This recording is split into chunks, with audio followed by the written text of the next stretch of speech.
Ladies and gentlemen, children of the world, everyone, all ages, welcome to East Meets West, ladies and gentlemen, the Dub Nation Golden State Go. Warriors edition, Summer League edition. Come Warriors. out and play. Hold on, I ain't got no glass. um, this is your boy. That's your boy. Subscribe. Make sure y'all like and subscribe. Your boy Mike and Con. Right. That's So right. today Smash that like button. Smash the subscribe button. please do it. And today we have a slight disappointment because the Warriors would have been in the finals had they not Yes. just so barely come up short 99 to Four, 102 to the 4 points shy. Yeah. Oh, four it says 102 Well, 99. well, I meant like they need 4 to win, right? So they are doing it's not Elam. What is it? It's kind No, of no, like no, no, no. how soccer goes, ain't it? No, only in overtime. Oh, okay. They do Elam in overtime. Yeah. But I get what you're saying. Yes, they lost by 3. So. Yeah, and it's unfortunate because I thought that they were actually like in position to win this whole thing. You know what I mean? Because they got a lot of like exciting young players. Although I still have some like things to do, and as far as looking them up and figuring out everybody, especially your boy Plowden, which is who we'll start with. But before Yes. we jump in, is there anything that you wanted to just put out there to the people, or had them, thinking about with the Warriors before we jump in? I mean, all things considered, how can you not say that this was an extremely successful summer league for the Warriors? If we go back to the California Classic, the Warriors summer league team, they finished summer 7-1, 7-1. Yeah. I mean, that's pretty fantastic. And realistically, Brandon Podjemski and Trace Jackson Davis, they only played the final game of the California Classic and the first 2 games in Vegas. Yeah. So big round of applause to all the other guys on the team, the less heralded players, undrafted rookies, journeymen. It was a really interesting collection of players that the Warriors assembled this summer compared to previous summers. Right. I mean, I know it's summer league, but even Warrior fans, like I know sometimes you're just kind of thirsty for more basketball. Yeah. But I think a lot of fans would say like these last couple summers, the Warriors didn't do a very good job assembling like a coherent roster. It's just like, hey, who wants to play? And for they us. bring them in. Yeah, right. Whereas this year, they actually, I heard, if you saw some of the backstory, several of the players that joined the Warriors Summer League team, they had actually participated in free agent tryouts like a month or 2 months ago. Yeah. Like, for example, Daeqwon Plowden was one of them. Roman Sorkin from Israel, he was one. So, like a lot of them worked out for the team. Maybe they, just see kind of audition. Yeah. And sure enough, they parlayed that into an invite to Summer League. And for the most part, a successful outing, That's a dub. Yeah, no. Camera time? Yeah, that's a dub. It is, and I'm happy. I'm happy for a lot of these guys. I mean, after the summer, I know like a lot of fans, probably even us, will probably forget some of them, if not a lot of them. But I'm happy that a lot of them, they seem to have used this summer league appearance to increase like their free agency stock or value, because some of them have already agreed to guaranteed deals overseas, but still, right? I mean, like they're ascending, they're working their way up the professional ranks. So I got nothing but respect for these guys, because again, especially if you're not a rookie and you're playing in summer league, like you want it and you're willing to put the work in, so hey, kudos to them. Big congrats. And very proud of them for whatever that's worth. Yeah, faith without works is dead. So yeah, you could want it, but if you're not actually putting in the work, then you won't get it. Okay, so let's get going. I guess we'll start with Mr. Plowden, the slam dunk man himself, who had a horrible game today. He did. He put up 5 points. He got 1 assist, 8 boards, but he missed every shot. No point of breaking down the shot chart. 0 for 7 from the field, 0 Yeah. for 5 from the three. So yeah, what do you see from him? Do you think he is gonna be interesting enough for them to like make him a two-way or something? Because I think he has the athleticism and like So, you know what I mean? actually, you truly are playing catch up. He already signed a Yeah. two-way contract Oh, like damn. 3 days ago, 4 days Yeah. ago. No, it's all good. No, my Yeah, Twitter no, days it's are numbered. if anything. No. Dub Nation still loves you. But yeah, Daeqwon Plowden is without a doubt like the feel-good story of Summer League, you know, kind of the Cinderella story. Okay. He actually is 2 years removed from college. You know, he played college at Bowling Green. These last 2 seasons, he spent it in the G League. I think one with Birmingham, one season with, I want to say, Osceola, right? The Magic's Summer League team, I think. Yeah. But regardless, you know, came out of college. And again, it's just what we said, you know, in the Pistons free agency episodes. It's just about finding your niche. Right. And, you know, I think he was very receptive to his coaches, and they were kind of telling him that in order for you to, you know, find your way into the NBA, you really need to commit to being a true, like the quintessential 3-and-D player. Right. That's what he did. I mean, that's really what he did this entire summer. And again, in terms of like the feel good story aspect, he went to Summer League these last 2 years. I think once with New Orleans. I can't remember which other team he was on. Barely got any playing time, you know? Yeah. But again, but patience. Which is interesting. It's interesting that he barely got playing time, but go ahead. I'm sorry. Oh, no, it's just, you know, like I said, we talked about this before in our Summer League preview, that it's really rostered players or draft picks are going to get priority. Whether deserved or not, they're going to get the majority of minutes, and he was not drafted, you know? But again, it just goes to show there is no one way into the NBA.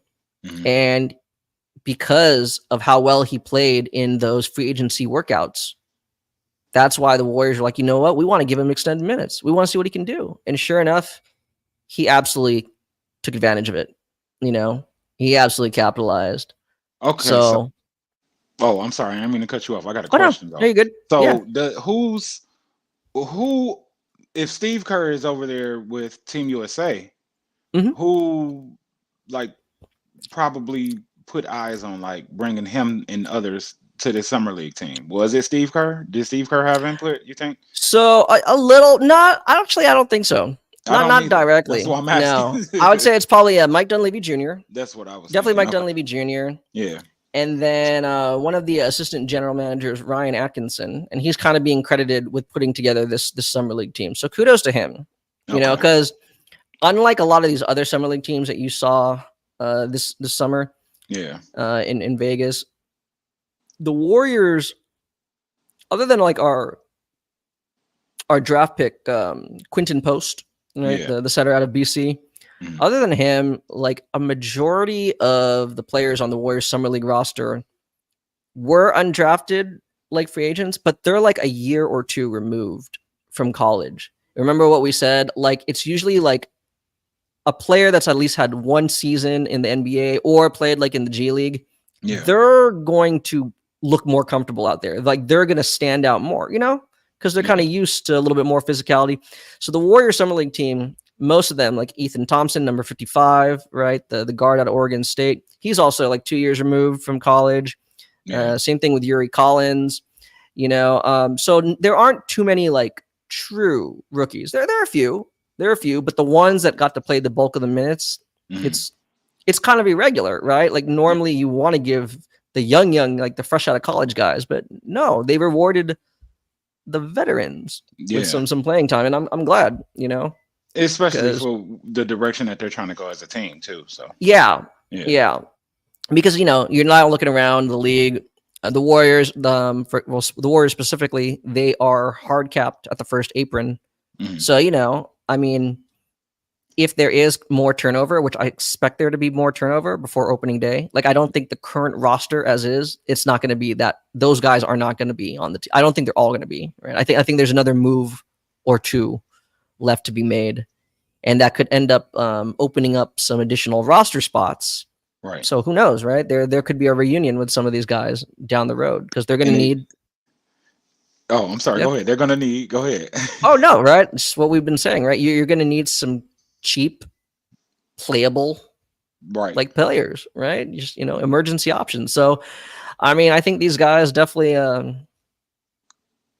proved what they're capable of. So it should be interesting. I was just going to throw a potential word out there to be manifested and just say maybe tomorrow. Maybe they wanted to wait until the summer league played out because they have like experienced players in the summer league, see what they may be able to attach, may be able to work with alongside the pieces that they have based on like what deal they more than likely got on the table. You know what? I'll just get to it later because that's going to be its own topic.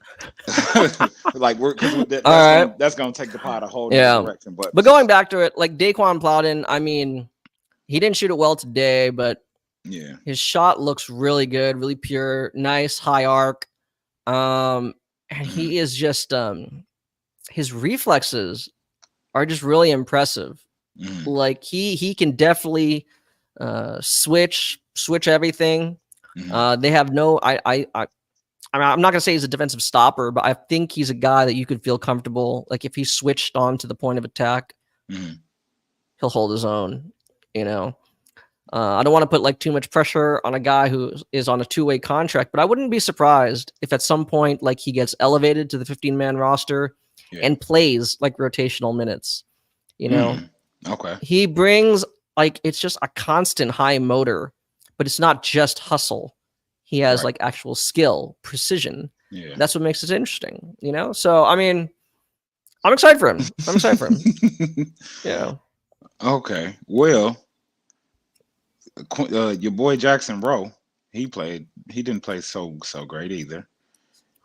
Okay. Before I go down this list, is there anybody that you specifically want to talk about? Because it's outside of Kevin Knox.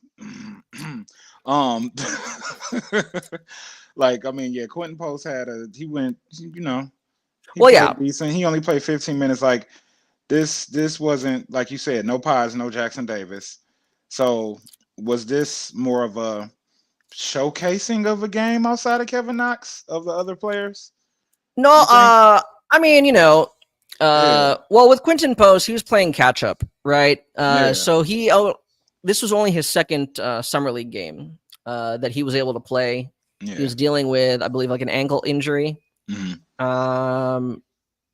Prior to summer league training camp. Yeah. So he didn't play in the Cali Classic. He was inevitably going to be on a minutes restriction. Honestly, between both this game and the last game, against Oklahoma City, he's showing exactly why fans are so excited. I mean, obviously, Warrior fans, we have been craving a true 7-footer. We've also been like hunting for front court shooting. And oh my God, he gives both of it, like, right, all in one. And he didn't really shoot the three today, but last one, I mean, it's the same thing. For a guy who's like 7 foot, 250, he moves, he's not soft. But when he moves off the ball, I mean, he moves like a wing. And again, he's so comfortable like handling the ball. Like he could fake a DHO and then all of a sudden, nope, just kind of pirouettes and he's shooting a three. His shot looks really good. The mechanics, the release is nice. What's really exciting for him is that there is a direct path. Like there's a definitive role for him. It's all just a matter of like Steve Kerr feeling comfortable to play him. And again, there are jokes about Steve Kerr and rookies, but it may have taken some time last year. Well, no, right? I mean, Brandon Podziemski was a first team all rookie because he got so much playing time, and he only played one or 2 years at Santa Clara. Yeah. Trace Jackson Davis, again, it took a while, but I mean, he ended up finishing off the season as like the starting center, at times. So, I mean, who knows, right? I mean, it could have opened up, like, okay, maybe we're being optimistic or I'm being optimistic. But I'm just saying, like, you have Steph Curry. No, but like Quinten Post played all 4 years in college. You see what I'm saying? Like, I think he feels more comfortable with these older, like 4-year college players, right? You're Mm-hmm. physically mature. You've seen more, Yep. schemes thrown at you. So, I mean, I'm excited. And today, he was more of a traditional like pick and roll, like a rim finisher, and he was fantastic. Great Yeah. hands. I mean, like, I'm not gonna hype up. He is the 52nd pick, but as we've seen, right? No, as we've seen, some guys, your draft like position doesn't necessarily tell the whole story. You Right. know, I'm not gonna say that like all these GMs or draft analysts got it wrong. It's just now you factor in how like they fit with that specific team, like with the the Warriors specifically. Just like Trace Jackson Davis, I think they're going to completely exceed, or outplay their draft positioning. Because the fit is so good. It's so complimentary. So no, I think he played well. And again, I love Khalil Ware, Miami's rookie center. Yeah. Right. And remember we were talking about him, like now you're starting to see like their vision of how he and Bam can play together. Not just be a backup to Bam. Yeah, because Bam is not a center, in my opinion. But did you see also where, even though we had this discussion last night, with our WNBA pod, check out the WNBA All-Star post-game, guys. Please check it out. But we were talking about bigs and their like desire to be more proliferate 3-point shooters, and whether that's a good thing or not. But for the ones that are shooting them, look at Khalil Ware's 3-point shot. I mean, like that does not look wonky at all, right? He shoots it not just with confidence, but like it's smooth. It looks like a reproducible stroke, So, again, kind of went off tangent, but I'm just trying to illustrate that Ware is like a full, like what, 7'1", crazy athletic, and all things considered, Quinten Post, he did a good job, like defending him, down low. So yeah, guys might actually have. Because I'm just trying to envision it with Draymond, because Draymond kind of also elevates your floor. You know what I mean? Especially with the type of plays that will be run just around him, plus with Steph on the court doing like all of the defensive kind of maneuvering and like moving them around and shifting them. So there's always going to be, as long as Steph is on the floor, some way for you to kind of like really fit in, you know what I mean, and produce something. You're going to be able to produce something just because of those two. I think that's why they didn't let Draymond go, because he is pretty much the orchestrator, but it's still, Steph is still like, he's the moving planet. So he's moving, but you are the moons moving around him wherever he moves. And it's like, you can't sit a satellite, which would, I guess, be the defense. Here I go talking like it's a damn cartoon or something, but no, you're good, dude. You know what I mean? You can't have the satellites just sitting wherever you want them and think that they could just stay somewhere and they'll be where they need to be. Basically, the defense cannot sit still. You know what I mean? So yeah, like I think that going forward, especially him being a part of the main roster, like that's anybody that ends up getting put on that roster, like Draymond and Steph Curry are going to elevate their floors for sure. I can see that. We see you go. What's up, Andrew? Warriors losing thanks to Pat Spencer's back-to-back turnovers. You want to go in on Pat? Actually, I mean, I don't disagree with you, Andrew. Yeah, I mean, those Laker late game turnovers were pretty rough. But honestly, actually, because we were just talking about Post. Okay, the Quinten Post situation is interesting right now as it stands, because until the Warriors make another trade, they have 14 guys on the main roster, right? And they have 2 guys already signed to 2-way contracts, right? Reese Beekman, right? Rookie point guard out of Virginia, right? Defensive menace. We talked about him a little bit. And a Daeqwon Plowden. Daeqwon Plowden has the second one. Actually, no, I'm sorry. 3 of them are filled. All 3. The third one is Pat Spencer. Patrick Spencer. Like so Pat Spencer is the older brother of Cam Spencer, right? The shooting guard at the UConn. Right? Yeah. And he's trying to hurry up and jump to the later topic. Oh yeah. That are all. But no, actually, so going to this whole Pat Spencer talk, the thing is right now, the Warriors don't have any means to sign Quinten Post to like any contract, right? Now, if they want to sign him to a 2-way, they would need to vacate one of the current 2-way guys. Right. right? They're not going to do it to Daeqwon Plowden. Like, no, right? Like he has a position of need and he's completely proven himself. So then it basically becomes, you know, are they going to cut either Spencer or Reese Beekman? I had assumed that it was going to be, I had assumed that they would cut Pat Spencer, you know, because Reese Beekman is the younger option. And frankly, if you didn't follow college ball, like he was one of the most highly sought after undrafted free agents. So what I'm saying is if they release him, he's inevitably going to get picked up. Yeah. Right. Okay. However, I don't know. I know those late game turnovers in this game look bad. Yeah. But I mean, Pat Spencer he's proven himself. Like, I'm not going to say he's proven that like he's, like not expendable or anything like that. But I mean, for an emergency point guard option, and a team that's more in a win now mode, there is a case to be made that he's more suited. Like, like he actually is the more ready guy, and he's gotten like a little bit of run, with the big club. So I'm not sure. It's a foregone conclusion that he would be the one cut, because I initially did. So you seen what else Drew said? Get Lester. So in Pat's spot. Quinones, no, that's not possible anymore. He's already played 2 years on a 2-way contract, right? Each team can only play him. Each team can only have the same player on a 2-way for a max of 2 years. He can sign a 2-way with another team, but he can't do it with the Warriors. If he's going to come back, it has to be on the 15-man roster. So right now they can't even sign a minimum contract right now for that 15 spot, until other trades happen. So for the time being, no. So actually, I don't think Lester will be coming back, but especially with the acquisition of Lindy Waters, they're not like carbon copies of each other. But in terms, that's the thing, like in terms of what Kerr and Mike Dunleavy Jr., like what they need, like what role they need each guard to fulfill. Like I said, like Lindy is probably better, right, as that off-ball mover than Lester. Lester's kind of like Pat, right? He's like an on-the-ball shot creator combo guard, So we'll see. It'll really be interesting.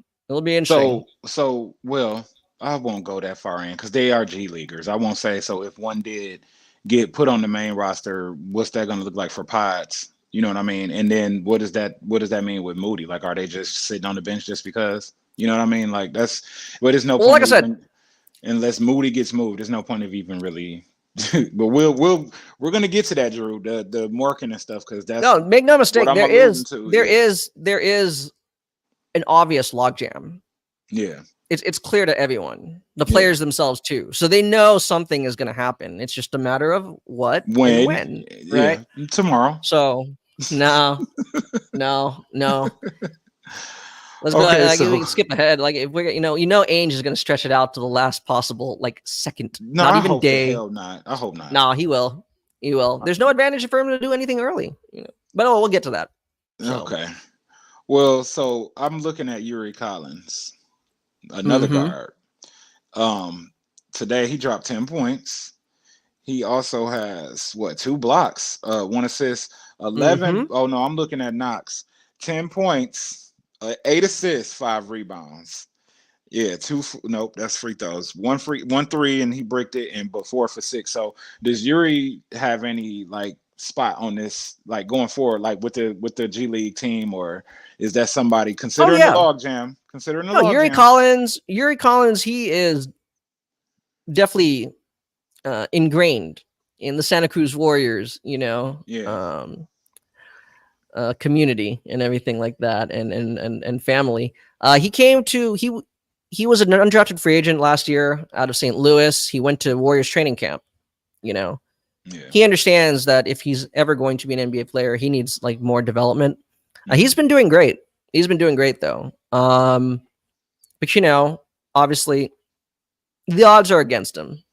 You're 6'4", we're not 6'4". You're a 6 foot. Let's be real. I mean, he does have some passing chops, but to kind of liken it to your guy, Marcus Sasser, right? He's kind of like in that, like you're kind of like an undersized shooting guard. Yeah. And again, Yuri, he can light it up, which is why in Santa Cruz he's trying to develop more of his point guard skills. And so far he's done well. But again, like one of the other guys that was on Santa Cruz with him, Kendrick Davis, he signed a contract to go to Australia to the NBL. I want to see these guys succeed. It just might not be in the NBA. Okay. Drew is going in. Good Lord. Okay, well, I want to just jump to this man because I'm just trying to figure out why the hell he's even on the roster anyway, and we already know who that is. We know it's Kevin Knox, who went crazy today. 31 points. What's this? 2 blocks, 1 assist, 11 boards. Like, okay, so Kevin Knox has been around. He's been around the league. He's been on your team, my team. Well, he's been on your G League team, my Detroit Pistons. He's been on the Knicks. Well, not G League, just the Summer League. Just the Summer League team so far. Summer League team. I'm sorry. Yeah. And we've seen him, like, I guess here, when he was here, he fit in here and there, but not really. And with the Knicks, they thought they had something, but they didn't. I don't know if they allowed him to kind of pan out. You know what I mean? They kind of just pivoted and went in a different type of direction. But with him being with the Summer League team, is there any actual intention for you guys to roster him? That's my question. Like, what do you think?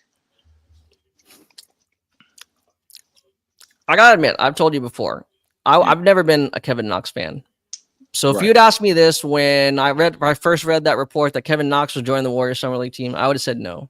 Right. But I gotta admit, he's completely changed my perception of him. Really? For the better. Oh yeah. Okay, I'm listening. Go ahead. I'm eating my popcorn. Okay, again, here's like some Pascual positivity. Like yeah, right, Eric Pascual. I tweeted out during the game, like I don't know if he's gonna be invited to the Warriors training camp. I don't even know if that would interest him. Kevin, I don't even know if he's gonna be what's up? Kevin or Eric? Kevin. We're talking about Kevin Knox, right? I'm sorry. Yeah. I'm just saying, like, I have the utmost respect for him now. Like, these guys aren't quitters. Deaf. They're not blind. You know what I'm saying? I think he's very much aware that he's the butt of a lot of jokes. He's being made fun of a lot, And despite that, I mean, he's put aside his ego and his pride. Yeah. And it's clear that he's at least willing to fight for an NBA roster spot. You know what I'm saying? Yeah. Not stardom, just a roster spot. That can't be said about some other lottery flameouts or, first round like draft pick flameouts, because if not, right, why haven't we seen them in years? Right. I don't know what his future holds, but I mean, he did everything the Warriors coach asked of him.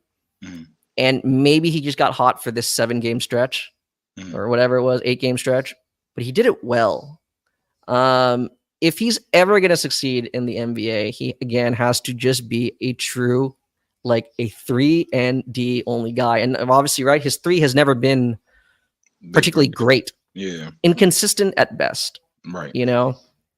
But I mean, hey, if you're coming off the bench, he doesn't do too many dumb things, And coaches, what do you want from your bench players? You want a certain level of expectations, right? You don't want them like going rogue and stuff like that. I don't know, right? Like, I mean, I would have no problem with Mike Dunleavy Jr. and Steve Kerr inviting him to training camp. Now, does he have a real shot at the roster? Because he's not eligible for a 2-way contract. It could only be a spot on the 15-man roster. I think the odds are massively against him.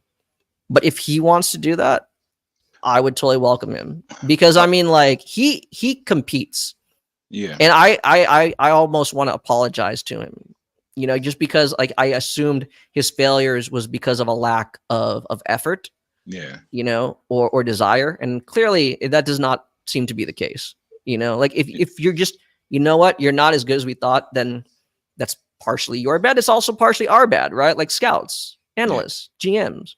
Yeah. But I mean, he's doing everything he can. I can respect that. So okay. So in the event of a Lauri marketing trade and they dish out all of what they have to, probably two or three. I'm sure about three players at the very minimum. So a lot of the guys that you named, like I said, I think Moody. Okay, did you notice that Moody didn't show up to Vegas Summer League like Kuminga did, Podz did, right? Like you say, like yeah, like I think he sees his name in all these reports that like he's being offered, in these trade packages. So I'm just saying, like, I think when we signed DeAnthony Melton, when we agreed to sign and trade for Buddy Hield, I think the writing was on the wall. He kind of knew, like, okay, these guys are playing ahead of me. Yeah, I'm not going to be on this team. You know what I'm saying? Like, so continue. You know what I would say, dude. Okay, you know who needs a point guard? Okay, we're gonna upload this. I found this video. This great video. Great video of the Montverde Academy. Like 2019? Mm-hmm. Yeah, 2019. Like player introductions. Yeah. Right, and it was right. Cade Cunningham, mm-hmm. Moses Moody, Scotty Barnes. Yeah. Caleb Houston and Day'Ron Sharp. Like, that was a high school starting five. Yeah. They all freaking got like drafted, I think, like, right? Oh no, Caleb Houston was like early second round. Caleb Houston was early second round, but still. Yeah. No, I'm just saying, right? Like, how effing cool is that, dude? We got to put that video up, man. That is so cool, man. But anyway, no, right? Of all teams, don't you like? He would love to play with Cade again. Yeah. How cool would that be? Man, what? Yeah. And to back him up too, because I mean, wouldn't you think that he would come in and immediately? Well, we're gonna end up going off into a tangent, and we're gonna switch the teams. Let's just focus on the Warriors. So we think he would have a more defined role with you guys. And again, going back to what we've been saying about quickly about the Pistons, right? Like, what is the one position they're truly lacking? A true.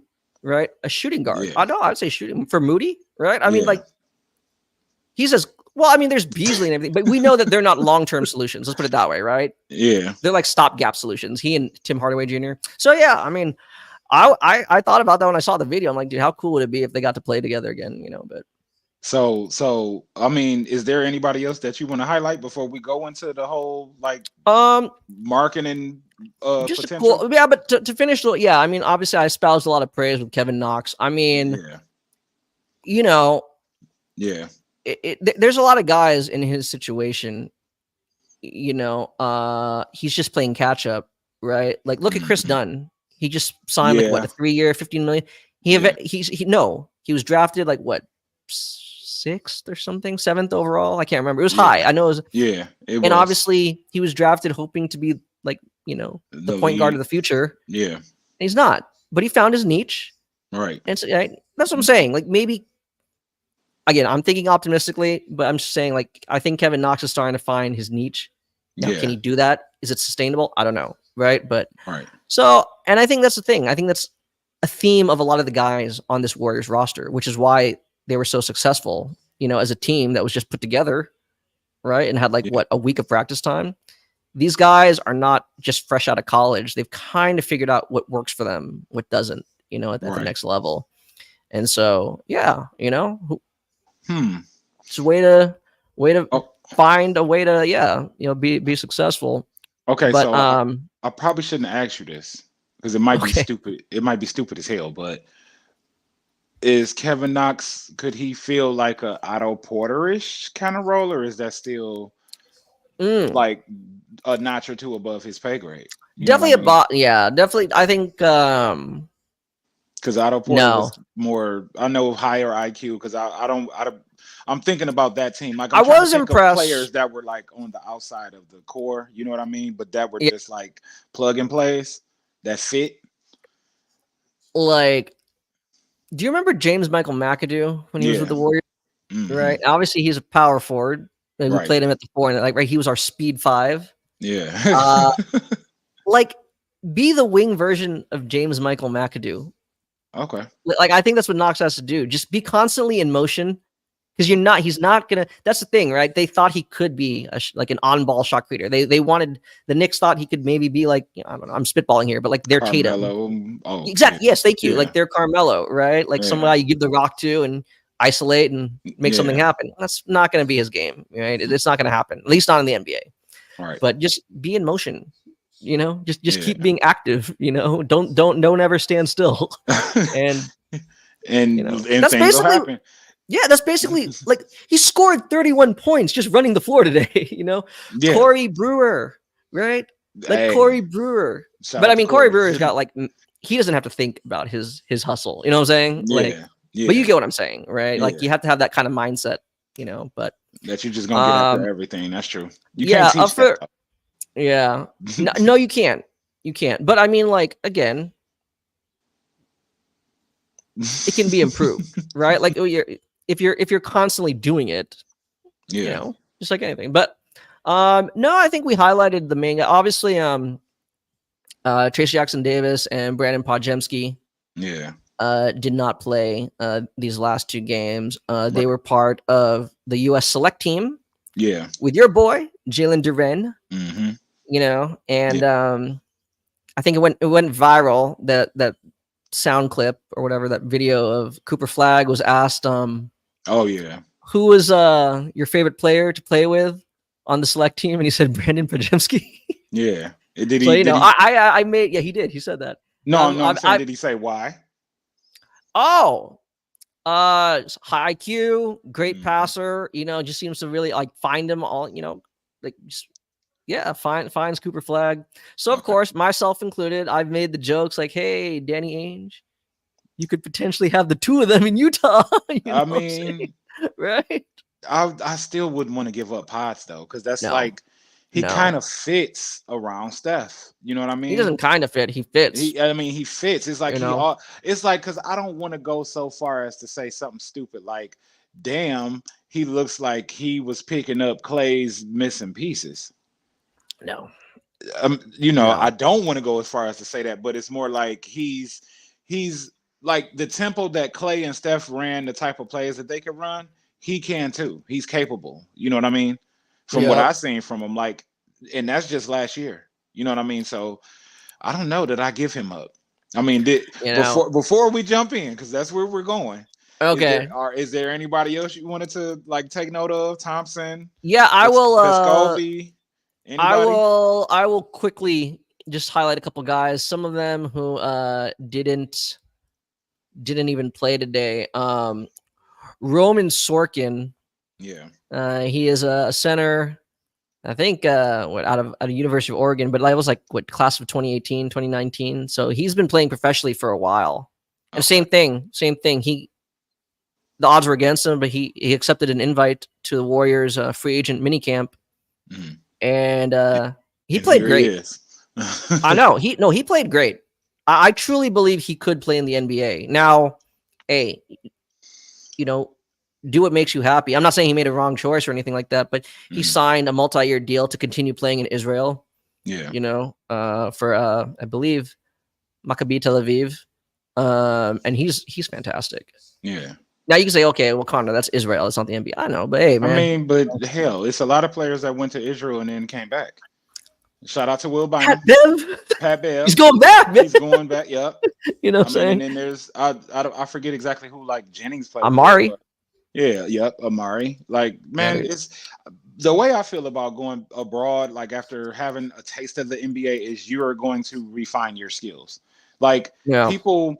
And I know I'm going to go off tangent just real quick. All I'm going to say is LaMelo Ball got pulled from what he was doing, all that AAU stuff, to go over there to kind of get another level of experience to get prepared for the NBA. So that's just saying that. You know what I mean? Like, you never know. These players could come right back next year, be right here again, summer leaguing or looking at a Warrior spot or somewhere else in the NBA. And then it's just at least they're still going. You know what I mean? As opposed to the dream doesn't die just because it doesn't say NBA. You can still have the dream you want to play in the NBA, but you can still be a successful professional basketball player somewhere else. Like, it doesn't. I mean, again, right?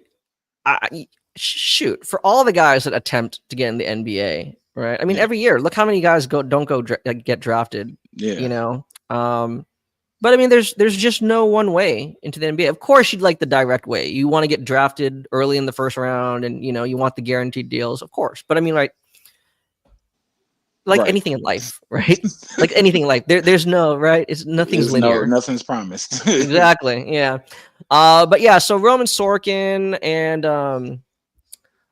Santiago Vescovi, right? Mhm. The longtime point guard at the University of Tennessee, Dalton Connects wingman.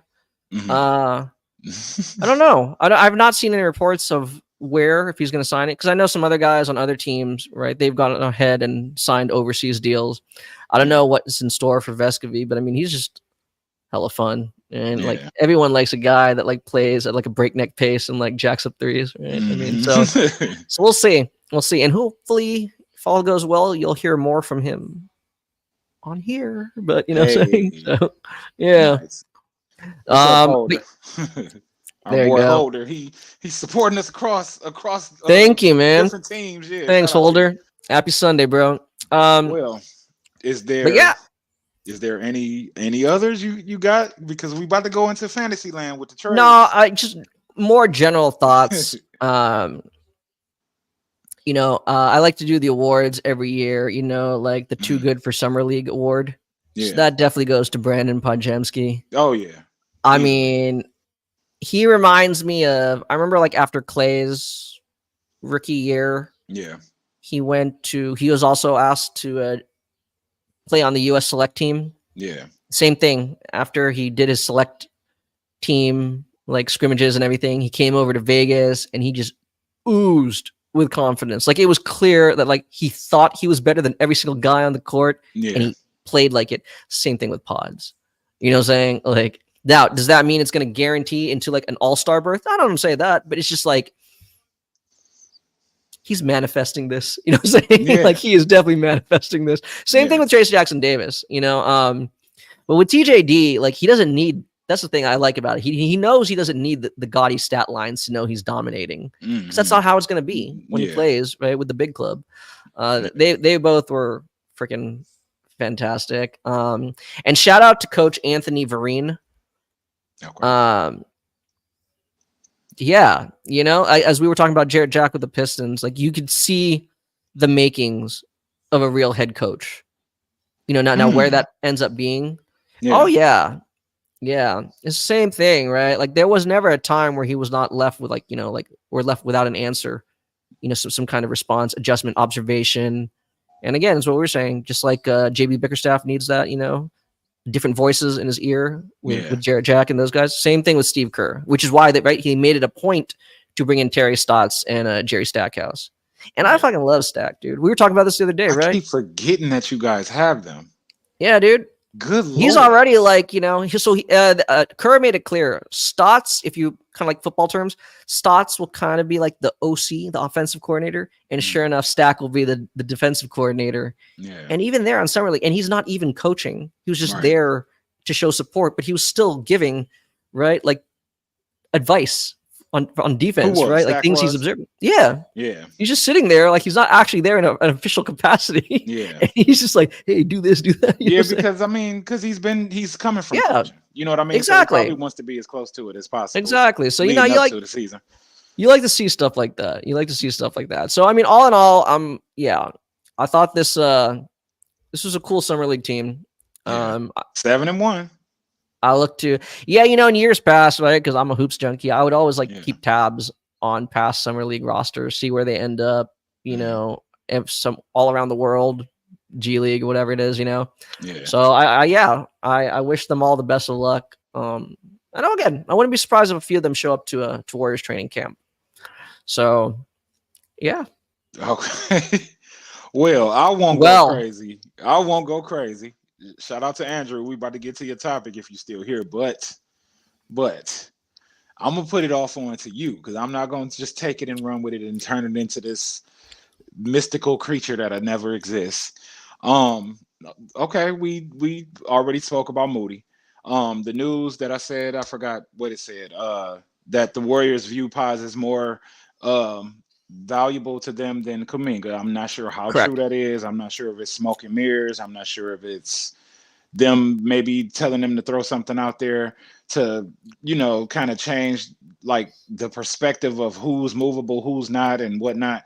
But or maybe that just drives up the cost for Podz. Maybe they do move Podz, you know what I mean? And it's just like, well, damn, they value him more than Kuminga. Well, maybe we should get Podz. And then after seeing what Podz can do, you know what I mean, and hearing about him and the select team and everything, so it's just like, hell, like maybe the Warriors can swing this deal, and we already know it's for Lauri marketing.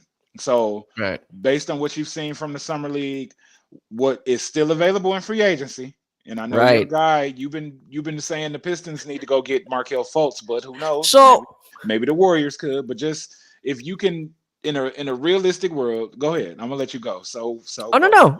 In a realistic world, what? In a realistic world, you trade for Lauri marketing.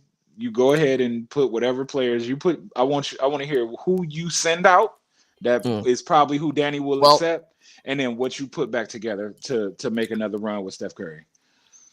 So, I tend to only like certain writers. I tend to only believe a certain like their reporting. Yeah. You know?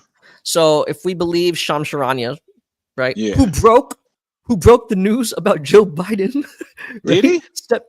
He did. What? He did. Oh my God. He did. Sam. That's what I'm saying. Breaking news: Joe Biden has left the NBA. I mean.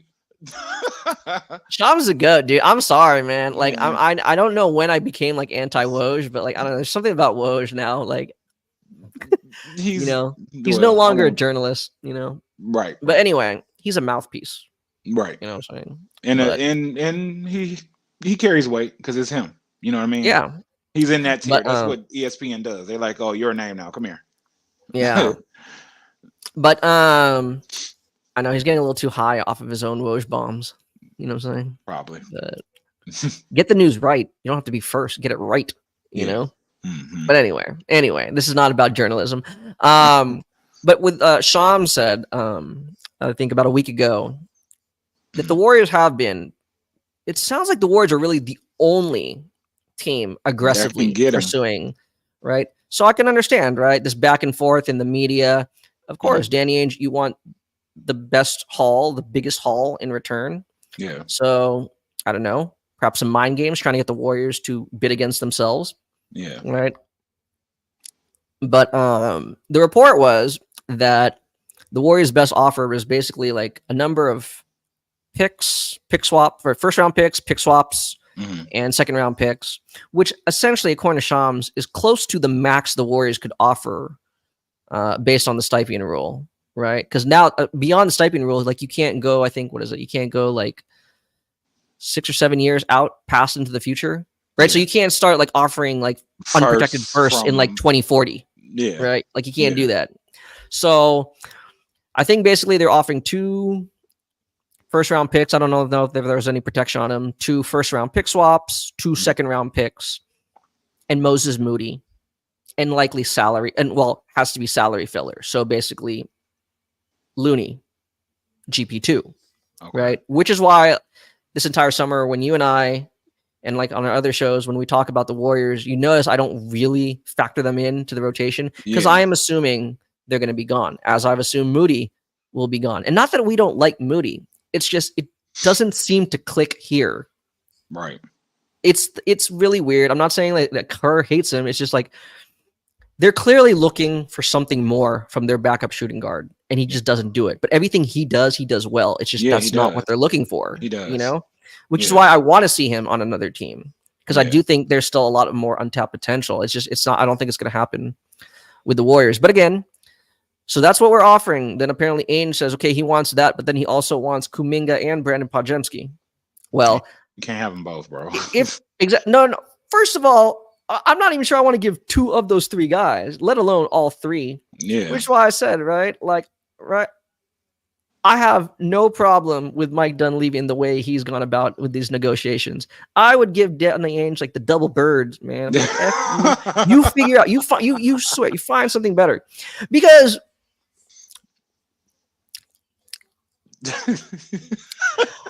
no. One of our peers was telling us, right, that it's not like Ainge is desperate to get rid of Right. Lauri Markkanen. I agree with that. But look at every other move or non-move that the Jazz have made this entire offseason, or even going back to the deadline, the trade deadline. Mm-hmm. That to me tells me that's a team that believes they want to enter a rebuild. Yeah. That is a team that seems like they want to be in on the Cooper Flag sweepstakes. Yes, they do. Lauri Markkanen hurts your chances at that. Now, again, he's not just going to give him away, but let's not. I don't believe this whole like, oh, of course, we want to continue this partnership and we want to give him a max deal. Right. BS. Which is part of the reason why I never believed he was truly interested in Kuminga, because if you're not even willing, or not willing, if you're not like eager to give a max deal to Lauri Markkanen, yeah, you're telling me you're eager to give a max deal to Kuminga? I don't see it. Yeah, I don't see it. Which is why all the more reason Brandon Podziemski is the more appealing prospect. He is 2 years younger, right, than Kuminga. Or not younger, but he's 2 years behind in his rookie scale contract. Right. You see? Yeah. There is. He's not even close to being extension eligible. Right. So, I mean, yeah, and that's why I know like you and I are high on Kuminga. I'm just not like I'm not anymore. Yeah. But like, I think most front offices would say like, in the next 10 years, who's more likely to become a superstar? Podz or Kuminga, right? Wouldn't you say? Who would you say? I would say it's Kuminga. I think it's. Yeah, I mean, I would too, but I don't want people to be upset with me for saying. No. I think it is. But then if you say, well, who is more likely to help you win a championship in the next 3 years? Yeah, that's Lauri Markkanen. Hell, no. I meant between Podz and Kuminga. Oh, between Podz and Kuminga. Probably Podz, considering the way the league is. Exactly. Like it's based on stretching, spacing. Because remember, what is first of all, I could totally see Ainge liking him to be part of this Knox young Jazz core. However, I could also see him like, well, wait a minute. Like, if I'm not willing to give, it's not that Kuminga sucks, but there is only a specific market for him, right? Like true contenders are not going to be trading for him, right? There's a certain like value. Like, you get what I'm saying? Yeah. Like the only team you could like, if Ainge wants to flip Kuminga again, he's really only targeting other rebuilding teams. And are those teams going to be quick to trade for him when they're also in the Cooper Flag sweepstakes? But Podz has a bigger market. He can play on any team. You see what I'm saying? Like he seems like whether you're rebuilding or you're a contender, and especially on that small salary, he can fit into any team, which is why I think he views him as the better asset. And I think he is the better asset, period. Right. You know, it's this weird thing, right? It's not to, belittle either guy's play. Right. Not at all. Because Kuminga is nice. Like, I think Kuminga is the next. I think so too. Like, I think so too. And the funny thing is, he could actually be better maximized playing alongside Lauri Markkanen, right? Like, you need his ability to attack and create around the rim and finish at the rim. There's nobody else who can do that. Right. I know somebody tried to tell me, well, Connor, doesn't Wiggins do that? Have you watched Wiggins in like the last 4 years? Are you having serious? He has not done that since Kansas, man. And I like Wiggins, but no, that's not his game. You know, he does it here and there, but it's usually connected to Draymond because Draymond kind of like unlocked it. Like, and it's usually just him.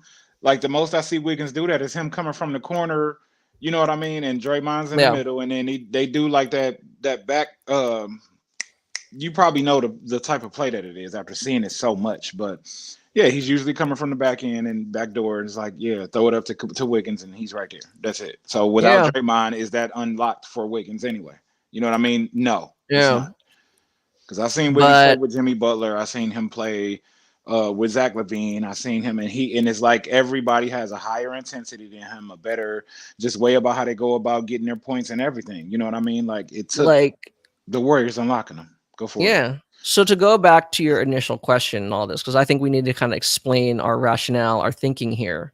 Okay. What would be my offer to Ainge? It would be the same thing that Mike Dunleavy already has on the table. The picks, Moody, and then one of Kuminga or Podz. Now, however, if I'm also including one of those, I probably want one of those picks back. Facts. Yeah. Yeah. But see, I would rather give picks than the players. That's me personally. Yeah. You know, and frankly, we're not giving any picks that are going to be for drafts after Curry retires. So that's what I'm saying. I'm okay giving these next 2-3 years worth of picks away. Yeah. Like I don't really care too much. You know. Damn, like frankly, that? we're what? Like you don't really care too much like that to that level? Like you think Steph has that much? Like he's got 3 years left for sure of this level. Okay. Have the Chicago Bulls seen a player of Michael Jordan's caliber since he retired? Hell no. So I don't think I'm going to see a player of Steph's caliber in the rest of my life. Yeah. Like, and if we get him, it's going to have to be like through some trade or free agency. Right. You know what I'm saying? Like, I don't, the odds are against us. Now, I'm not saying like, I'm not going to be so cavalier with our picks, but I think it's a calculated trade-off, right? Because you at least know what you have in Podz and Kuminga. You see what I'm saying? Yeah. Right. Like the ideal the ideal outcome is those picks would become someone as good as Podz or Kuminga. Right. So why do I want to like make that gamble again? That's what I'm saying. You know. Yeah. However, if he expanded the trade, like and included Walker Kessler, then okay, I'd give all the picks, Moody, and then ideally Kuminga or Podz. The only reason why I'd be a little bit more willing to let go of Podz is, as you said, we keep talking about it. Look at the list of the available free agents. You know, Tyus Jones is still available. And I think actually, as much as I like to keep singing Fultz's praises, I think I like Fultz better on the Pistons. Like, I think he fits better with you guys. Yeah. I think Tyus Jones fits better with the Warriors. Okay. Right. And so if they're still around, that's what I'm saying. Like, it seems like you could find point guard depth a little bit easier than Kuminga wing depth. Yeah. Well, you could find wing depth. I like Chetty Osman. Jay Crowder might have something left in his legs, but it's completely different, right? It's a different. They're not coming. Yeah. That's what it comes down to. So it's an interesting trade-off, but in no, there is no universe where I'm giving both of them up. Yeah. No. And like I said, if we're giving one of the two up, then no. Probably I would reduce how much picks are going their way. Yeah. You know? Okay. So yeah. Well, anything else more you wanted to add on top of the? Okay. Well, last question: do you think that this deal does still get done, though? You think you guys are going to get Lauri? Let's just call it. I'm still like. I'm at the very least, I'm still like 50-50 on it. I think it's a legit coin flip. But I think. Why don't I have a coin available? I feel like it's a little bit better than 50-50. Maybe 55%. It just comes down to how willing, again, right? Like it's negotiations. I know fans want things done immediately. If not, they want things done yesterday. Yeah. But I mean, like, you know, I was thinking about like when you go to the swap meet, you don't just come out and be like, hey, man, like, yeah, you know, how much is that? Okay, I'll give you that. No, you know, right. You know, he wants $100. I offer you like 50 and we meet somewhere in the middle, you know, right. Like, right. So, okay. I mean, so you think it's going through? I think it's going through. I'm just, again, it's not that they don't value marketing. It's just, I think all the other moves that they've made and the things Ainge is actually on the record saying, it just indicates that like they want to rebuild. So why, like, you know what I'm saying? Like having a guy on a $200 million contract is not the most conducive way to like rebuild, right? Right. Especially if Like you're because like not rebuilding now, around him. because even the same thing, they're saying like, okay, I can sign him to the extension on August 6th. Therefore, he's eligible to be traded at the deadline, and supposedly it's going to increase his trade market. It goes back to what I'm saying. What teams can really put together a real package for him, you know? And even if they are contenders, want to get in the fray, like, is going to be like another like Mikal Bridges deal. Right. So you're just going to get more picks and a bunch of like salary dumps. Let's call it like it is. Salary dumps. Yeah. You know? Honestly. So I don't know. Otherwise, then fine, cool. You're just kicking the can down the road even more and more. You're collecting all this draft capital and it's materializing into what? You know? Yeah. So okay. And if I'm Ainge, I think he should want like I understand his desire because it's not just this draft class, right? Yeah. Like I think he should be aggressive in making a trade for Lauri because the following draft class also has a really nice top of the draft. So you want as many bites at that apple. Right? Yeah. Yeah. So I don't know. We'll see. You know him. Trader Danny. Yeah. That's his nickname for a reason. Yeah, and then he's just trying to get assets from you guys after you guys get Lauri Markkanen to take those and then create more assets. He's basically Sam Presti at this point. Yeah. But again, it has to materialize into something. Right. Right. So I don't know. One final thought though. Cool. Oh wow, we're already past an hour. I didn't even know. Look at that. Yeah. Time flies when you're having fun. We see you, Drew. Yeah, dude. Yeah. Just spending end. But I mean, I think like the guys. I'm with you, Drew. But like with the guys that have a future with this team, I think, especially Quinten Post. I think you're kind of seeing the vision and how he'll fit. So I mean, all in all, it was a pretty successful summer league. But just one final thought, Michael. Yeah. This was laughed at when it was announced. But when the Warriors overhauling both the coaching staff and front office, they hired Jon Phelps, right, to be the chief strategic officer of the Warriors. Jon Phelps was your cap strategist in Detroit. Long time. And everyone laughed at the Warriors like, idiots, you'd hire somebody from the Pistons to manage your cap. And yet he was the architect of the first 6-team sign and trade, right? Hey. That went down, that netted the Warriors, right? Buddy Hield and Kyle Anderson. Yeah. So who got the laugh now, man? I mean, hey, right? No, I'm just saying, kudos to him. I like the, big picture thinking. Yeah. Yeah, people can't. You can't say that just because somebody came from some other organization that they're trash, just because we've been down the last 16 years, you know what I mean? Like, but you still can't do that, especially not front office people. Like, they're not the product on the floor. So who are you to say that they're employed for a reason? If you got a bad accountant, his ass won't be employed. You know what I mean? So I don't know. People, he got the last laugh, and I'm glad you guys got him. He can actually do something. But the same thing. That's why I feel maybe 55% is a little bit much, but maybe I'll say 51 or 52. Yeah, and that extra 1 or 2% is because of Jon Phelps's forward thinking, or I mean, fans don't think like that. Right? They look at the stupid ESPN trade machine. They try to swap salaries. I mean, you have to be big picture thinking. So it's all good. I'll gladly, don't worry, Drew. I'll gladly trade in a summer league title. I'll trade in a summer league title for an actual NBA title. And, and just like you got stuff. I can't speak on the Lakers fans' behalf, but I'm pretty sure they would have rather had an NBA title than the in-season tournament title, right? You're saying, right? You're saying. So they can have a real parade. For real. No, I don't know. I don't mean to sneak diss Laker fans. I'm sorry. That wasn't a sneak diss. no diss. Right, no diss. But thank you guys. Thank you, Drew.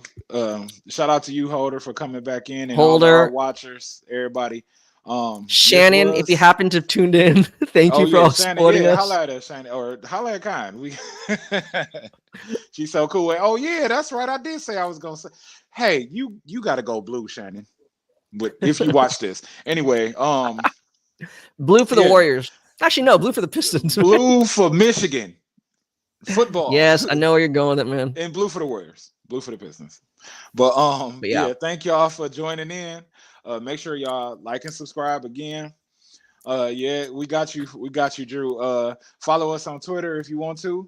Opinionated_MJ at CP3_777 at EMW_pod. That's the main one. That's the one that's gonna let you know what podcasts are coming, and outside of us just being on our separate solo accounts, just getting all around how we do. And yeah, thank you for your time. Enjoy your Sunday. Enjoy the rest of your evening, man. All right.